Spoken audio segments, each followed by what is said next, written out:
Halo semuanya, selamat datang di video simulasi seminar hasil. Saya Lorenza Winda Mangkur sebagai moderator dan penguji satu. Saya Misha Susanti Musu sebagai penguji 2. Oke, baik, kita langsung masuk dalam simulasi ujian hasil yang mana ujian ini merupakan bagian dari tugas akhir mata kuliah metodologi penelitian. Selanjutnya saya persilakan Saudara Andre Putra Jangkung untuk menyampaikan presentasi proposal selama maksimal 10-15 menit. Setelah itu kita akan masuk pada sesi tanya jawab bersama penguji. Silakan waktu dan tempat kami persilakan. Baik, terima kasih atas waktu dan kesempatan yang telah diberikan. Di sini saya akan mempresentasikan hasil dari penelitian saya atau proposal saya yang berjudul Aksesibilitas Kesehatan dan Kualitas Pelayanan Kesehatan terhadap Kepuasan Masyarakat di Desa Oelumin. Baik, langsung saja.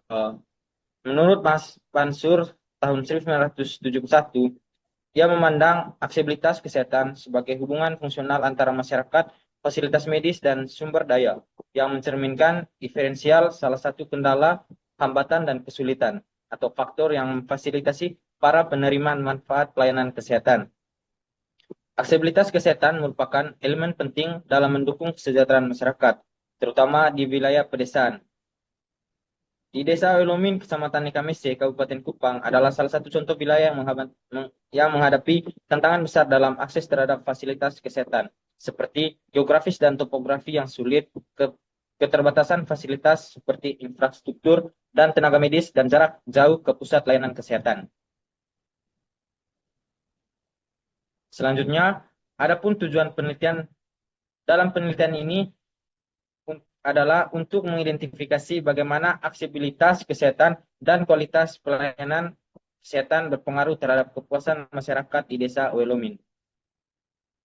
Selanjutnya, landasan teori.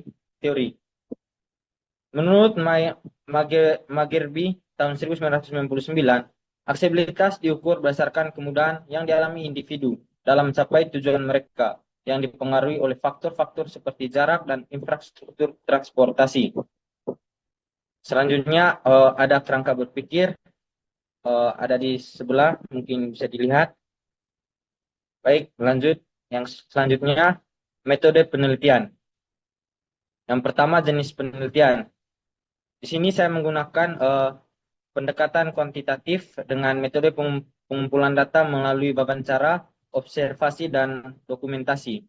Selanjutnya, lokasi penelitian. Di sini saya melakukan penelitian di Desa Olomin, Kecamatan Nikamese, Kabupaten Kupang, Nusa Tenggara Timur. Lokasi dalam penelitian ini dipilih karena akses kesehatan pada Desa Olomin masih sangat dikatakan kurang. Selanjutnya, teknik pengumpulan data. Baik, data yang saya kumpulkan di sini bersumber dari informan dihimpun dengan teknik wawancara mendalam dan data peristiwa dihimpun dengan teknik observasi langsung. Yang selanjutnya teknik analisis data. Gunakan teknik analisis ini yaitu reduksi data, penyajian, dan penarikan kesimpulan. Selanjutnya, adapun hasil penelitian, di mana aksesibilitas layanan kesehatan pada Desa Oelomin atau seperti keterbatasan infrastruktur jalan, khususnya pada musim hujan, semakin memperparah situasi. Selain itu, ketersediaan tenaga medis yang kompeten dan memadai juga menjadi masalah. Habis itu, pendapat warga. Informan mengatakan bahwa pelayanan di pustu desa sudah cukup baik, tetapi keterbatasan fasilitas seperti masalah transportasi dan infrastruktur jalan masih menjadi masalah yang mempengaruhi aksesibilitas layanan kesehatan. Dan kualitas pelayanan kesehatan pada Desa Ulumin. Meskipun menghadapi berbagai tantangan, upaya peningkatan kualitas pelayanan kesehatan di Desa Ulumin terus dilakukan. Pustu desa telah memberikan pelayanan dasar kesehatan kepada masyarakat seperti imunisasi dan pengobatan penyakit ringan dengan dukungan yang lebih besar. Kualitas pelayanan kesehatan di Desa Ulumin dapat ditingkatkan secara signifikan. Dan informan menyatakan bahwa secara umum pelayanan kesehatan di pustu itu sangat baik. Selanjutnya hasil penelitian. Baik, lanjut. Desa Ulomin menghadapi tantangan dalam akses kesehatan. Meski ada program JKN atau KIS, karena keterbatasan infrastruktur dan tenaga medis, warga seringkali harus menempuh perjalanan jauh untuk mendapatkan layanan dasar. Hasil wawancara menunjukkan bahwa sebagian besar warga cukup puas dengan aksesibilitas dan pelayanan di pustu terdekat. Namun, fasilitas dan infrastruktur yang memadai serta kualitas pelayanan tetap penting untuk meningkatkan kepuasan. Kualitas pelayanan kesehatan adalah proses pemenuhan kebutuhan dan harapan konsumen. Kualitas pelayanan yang baik menciptakan rasa puas pada pasien dan persepsi pasien dipengaruhi oleh harapan yang dibentuk oleh komunikasi, kebutuhan, pengalaman masa lalu, dan pengaruh komunikasi eksternal. Secara keseluruhan, masyarakat di Desa Eulomin merasa cukup puas terhadap aksesibilitas kesehatan dan sangat puas terhadap kualitas pelayanan kesehatan yang diberikan oleh tenaga medis di pustu maupun puskesmas Nekamese. Selanjutnya, kesimpulan. Keterbatasan akses ke fasilitas kesehatan di Desa Eulomin seperti minimnya tenaga medis, peralatan kesehatan, transportasi darurat, dan infrastruktur jalan yang buruk berdampak signifikan terhadap aksesibilitas dan kualitas pelayanan kesehatan. Hal ini mempengaruhi kualitas hidup masyarakat, terutama dalam menangani kasus-kasus darurat dan penyakit yang memerlukan penanganan intensif. Meskipun masyarakat merasa cukup puas dengan pelayanan di pustu terdekat, ketersediaan fasilitas yang lebih lengkap tetap menjadi kebutuhan mendesak. Aksesibilitas kesehatan dan kualitas pelayanan kesehatan yang baik merupakan kunci untuk mencapai kepuasan masyarakat dalam menerima pelayanan kesehatan. Baik, sekian presentasi hasil penelitian saya kembalikan ke moderator. Baik, terima kasih Saudara Andre telah memaparkan poin-poinnya, hasil penelitiannya. Baik, selanjutnya kita masuk proses tanya jawab dengan para penguji. Saya persilakan kepada penguji kedua terlebih dahulu untuk memaparkan pertanyaan kepada Saudara Andre. Oke, baik, langsung saja teman Andre. Di sini ada beberapa hal yang mau saya tanyakan. Yang pertama itu, mengapa saudara memilih Desa Eulomin sebagai lokasi penelitian? Apa kriteria spesifik yang membuat desa ini relevan untuk dikaji terkait aksesibilitas dan kualitas pelayanan kesehatan? Baik, terima kasih atas pertanyaannya. Langsung menanggapi, alasan saya memilih Desa Eulomin karena Desa Eulomin termasuk ke dalam wilayah pedesaan di Kabupaten Kupang, Nusa Tenggara Timur yang menghadapi tantangan signifikan dalam aksesibilitas kesehatan. Adapun kriteria spesifiknya yaitu yang pertama kondisi geografis dan topografi yang sulit, yang kedua keterbatasan infrastruktur jalan dan transportasi, yang ketiga minimnya tenaga medis dan fasilitas kesehatan, dan yang terakhir jarak tempuh yang jauh ke pusat layanan kesehatan. Di mana faktor-faktor ini yang menjadikan Desa Eulomin sebagai contoh nyata untuk mengeksplorasi hubungan antara aksesibilitas, kualitas pelayanan, dan kepuasan masyarakat di wilayah terpencil. Terima kasih.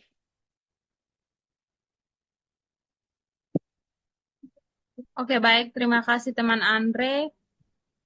Selanjutnya saya juga ingin bertanya terkait dengan tadi dalam penjelasan Saudara Andre terdapat kata cukup puas dengan pelayanan di pustu, tetapi infrastruktur itu masih buruk. Nah, bagaimana Saudara Andre menjelaskan kontradiksi ini? Baik, terkait hal itu, kepuasan masyarakat itu muncul dari faktor kualitas pelayanan langsung, seperti keramahan tenaga medis, kejelasan informasi, dan pelayanan dasar yang memadai, misalnya imunisasi. Namun, ketidakpuasan terjadi itu akibat aksesibilitas atau seperti infrastruktur yang jelek, jarak dari desa ke puskesmas terdekat, dan transportasi itu lebih dominan dalam kasus darurat atau kebutuhan layanan yang kompleks.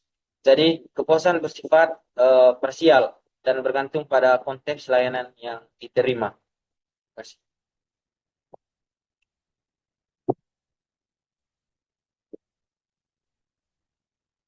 Baik, saya akan melanjutkan untuk memberikan pertanyaan kepada Saudara Andre. Saya sebagai penguji ke pertama.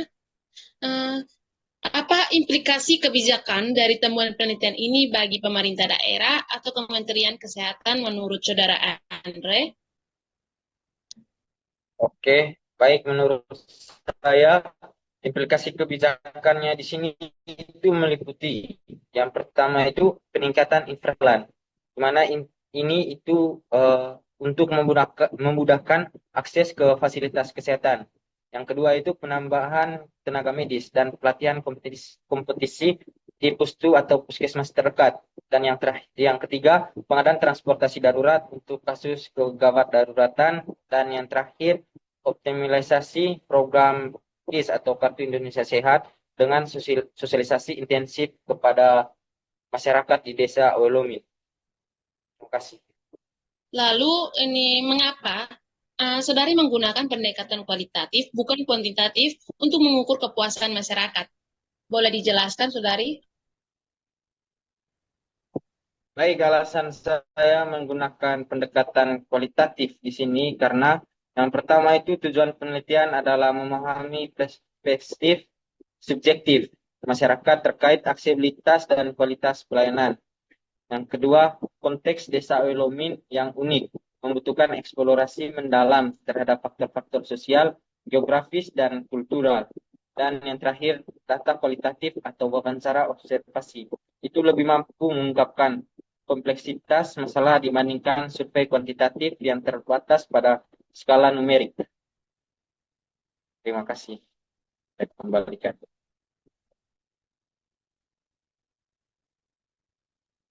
Baik, terima kasih atas jawaban yang baik. Selanjutnya, kami sebagai penguji 1 dan penguji 2 akan memberikan penilaian dan alasan yang terbaik untuk memberikan penilaian kepada Saudara Andre.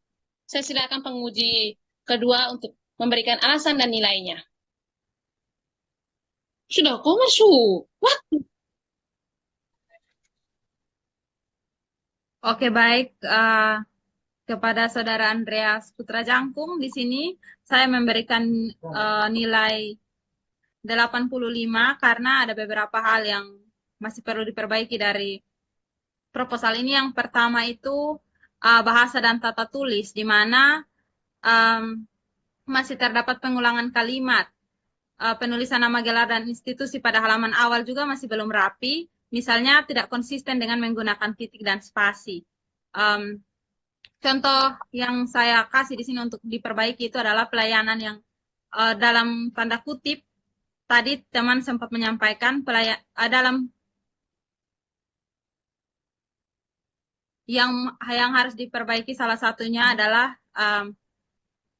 di dalam proposal itu terdapat kata pelayanan ini dilakukan oleh pemerintah pusat, pemerintah daerah, dan atau masyarakat. Di situ teman bisa menggunakan saja atau bisa disingkat saja dan diperjelas dalam konteks lokal gitu. Baik, terima kasih atas masukannya akan saya pertimbangkan dan saya konsultasi dengan dosen pembimbing. Terima kasih.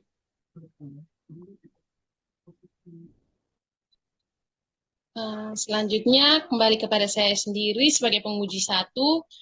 Dari saya memberi nilai kepada saudara yaitu 80 karena pemaparan hasil penelitian saudara masih kurang cukup untuk memuaskan para penguji dan pemaparannya masih terbata-bata dan masih takut-takut untuk berbicara. Semoga ke depannya saudara bisa lebih baik lagi ya. Sekian dari saya. Baik, terima kasih atas masukannya. Nanti akan saya pertimbangkan dan saya konsultasikan dengan dosen pembimbing. Terima kasih.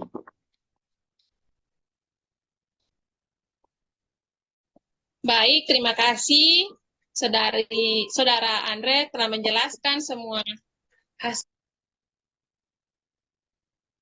Sudah mati suri kok.